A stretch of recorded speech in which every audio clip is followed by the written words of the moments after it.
Humentong patnubay at gabay ng magulang ang kailangan. Maaaring may masiselang tema, lengguwahe, karahasan, sexual, horror o droga na hindi angkop sa mga bata.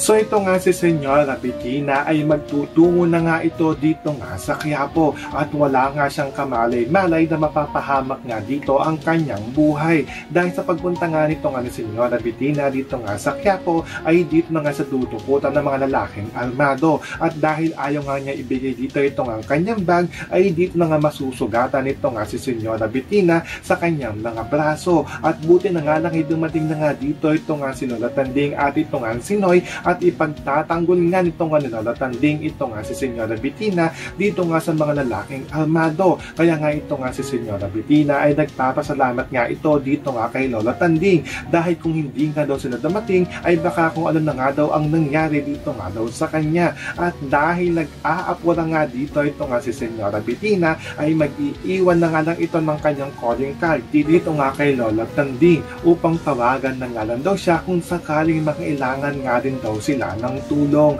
Kaya hindi na nga nagtagal ito nga si Senyora Bettina at iniwan na nga niya dito ito nga si Lola Tanding at ito nga si Noy. So pakakaabangan nga natin dito ang kapahamakan na naghihintay dito nga kay Bettina. Yan ang ating mga pakakatutukan at pakakaabangan dito nga lang sa FPJ's Batang Quiapo.